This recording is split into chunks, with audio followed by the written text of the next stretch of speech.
Madame, Monsieur, chers collègues, ici et puis derrière cette caméra, c'est toujours un plaisir de clôturer ces journées de l'INRS.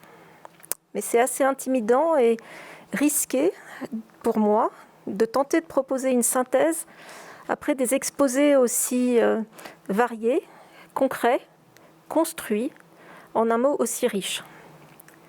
Je retiendrai 5 qualificatifs qu'on a rencontrés aujourd'hui au cours de cette journée, accolés à l'expression « prélèvement surfacique ».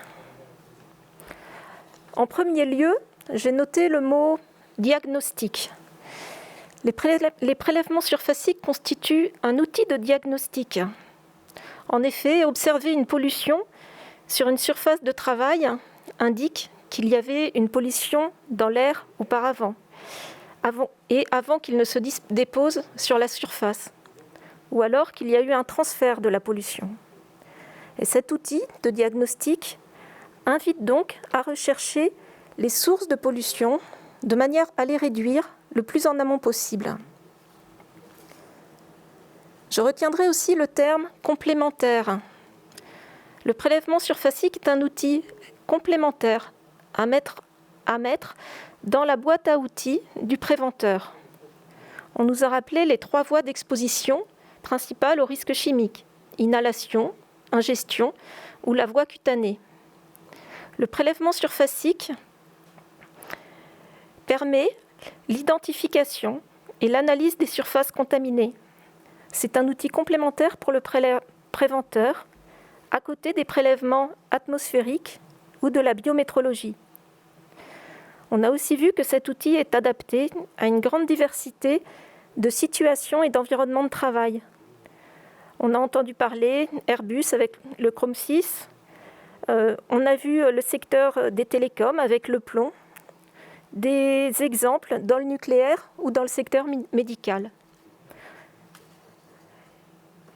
En troisième lieu, je dirais que c'est un outil qualitatif. Qualitatif à la fois dans le sens un outil de qualité, un outil utile, mais aussi dans le sens pas complètement quantitatif. C'est un outil de qualité, c'est un outil utile en prévention. On l'a vu dans plusieurs des interventions aujourd'hui. Les prélèvements surfaciques mis en œuvre en prévention permettent d'adapter les procédures de nettoyage, de mettre en évidence des pollutions dans des locaux ou sur des surfaces qui devraient en être exemptes. C'est véritablement un outil utile.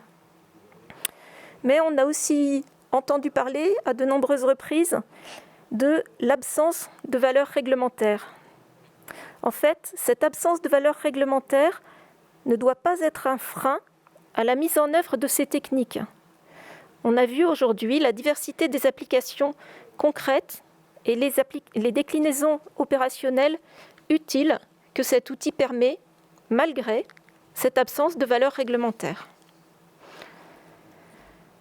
Enfin, je retiendrai que c'est un outil très illustratif, pédagogique, on dit certains.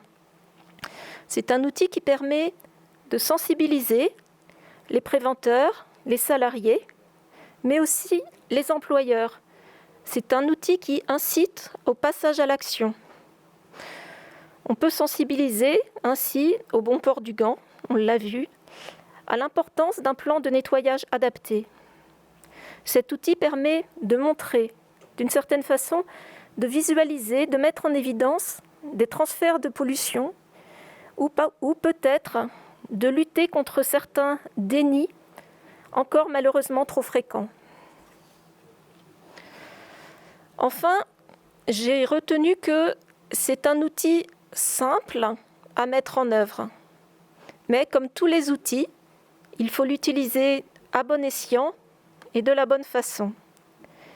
Des validations et des normes harmonisées restent encore nécessaires pour pouvoir comparer les résultats entre eux et aller vers des évaluations encore plus quantitatives. Et puis, à terme, vers des valeurs de référence. En résumé, je dirais que ces outils de prélèvement surfacique sont des outils de diagnostic, illustratifs, pédagogiques, qualitatifs, qu'ils sont complémentaires et qu'ils sont simples à mettre en œuvre, même si du travail reste à faire. Et je voudrais, à mon tour, remercier les personnes qui ont rendu possible cette journée, malgré les conditions sanitaires changeantes et des aléas de dernière minute. Les intervenants qui sont venus ici pour l'enregistrement de Grenoble, de Nancy, de Saint-Nazaire et d'ailleurs. L'équipe organisatrice qui s'est mobilisée à l'INRS depuis de nombreux mois et ces dernières semaines encore plus. L'équipe de la plateforme et du studio d'enregistrement de la Cité internationale qui nous accompagne. Vous, Guy. Et enfin, vous, les préventeurs, les chercheurs, les personnels HSE, les médecins du travail, les personnels des services de santé du travail, les salariés, les entreprises, vous qui nous avez suivis toute la journée, pour en savoir plus sur la prévention et les surfaces contaminées au travail.